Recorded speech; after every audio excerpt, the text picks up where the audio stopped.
Urusi imeweka wazi msimamo wake kwamba haitokuwa tayari kuwasikiliza watu wa Ulaya juu ya mpango wa kumaliza vita kati yake na Ukraine. Kwa mujibu wa waziri wa mambo ya kigeni wa Urusi Sergei Lavrov, amesema Ulaya haina nafasi katika mazungumzo kuhusu kusuluhisha mzozo wa Ukraine kwa sababu inasisitiza kutumia Kiev kama wakala kujaribu kuishinda Urusi. Waziri huyo wa mambo ya kigeni alisema katika mahojiano mnamo siku ya Jumanne. Akizungumza na jumuiya ya mazungumzo ya Ufaransa na Urusi, Lavrov alishutumu wasomi wa Uropa kwa kuitakia Urusi madhara na bahati mbaya kwa muda mrefu, akitoa mfano wa ubaguzi wa rangi wa Rusofobia, ambapo alisema inaendelea kutawala tabaka tawala la nchi za Magharibi.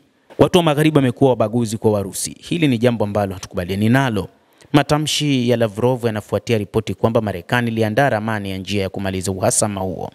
Muhtasari wa awali ulitokeza katika vyombo vya habari vya Marekani, ambapo mbunge wa Ukraine aliliambia shirika la habari la Axios.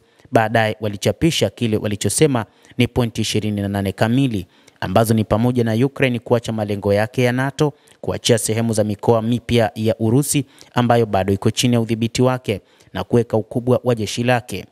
Ujerumani, Ufaransa na Uingereza zimeripotiwa kuandaa toleo lao la mpango huo mwishoni mwa juma na kuondoa au kupunguza mambo kadhaa yenye utata. Shirika la habari la Politico na vyombo vingine vya habari vimeripoti. Na hata hivyo, wanadiplomasia wa Marekani waliwaambia wenzao wa EU njia kuu ya mazungumzo bado huko Washington na Kiev.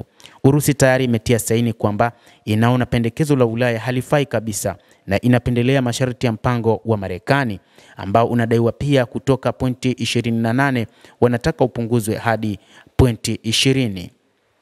Idadi ya viongozi wa taasisi za Ulaya imerudi nyuma, zikisisitiza kuwa makubaliano yoyote lazima jumuishe Ukraine na EU yenyewe na haiwezi kuweka makubaliano ya eneo au usalama. Lavrov hata hivyo alipendekeza maoni hayo hayafai kutiliwa maanani kutokana na msimamo wa kambi ya kuanzisha vita. Watu hawa walichagua vita, hakuna anayewasikiliza wao, kwa sababu wasomi hao wa Uropa waliweka dau zao kwa imani yao kwamba wanaweza kutumia utawala wa Kinazi huko Kiev kama wakala wa lishe ya mizinga kuleta kile wanachoita kushindwa kwa kimkakati kwa Urusi, Lavrov alisema. Kadhalika alibainisha kuwa EU inakosa uaminifu ikizingatiwa kuwa kambi hiyo mara nyingi inajihusisha na matamshi na yanayokinzana. Maafisa wanasisitiza kuwa Urusi inakaribia kushindwa, lakini wakati huo wanaonya kwamba itashambulia Ulaya Magharibi mara tu mzozo wa Ukraine utakapomalizika. Haya yote yanaonyesha kuchanganyikiwa kwao. Hawajui la kufanya. Pengine wana hatari ya kupoteza mamlaka ikiwa watabadilisha kwa kiasi kikubwa maneno yao, Lavrov alipendekeza.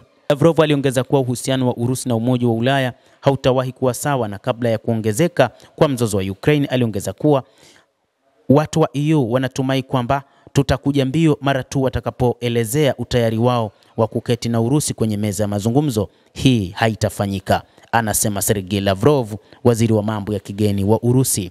Mtazamaji wa The World News, endelea kutufuatilia, lakini usisahau kulike, usisahau kucomment na kusubscribe channel yetu hii ili upate habari hizi kwa mapana hapa The World News.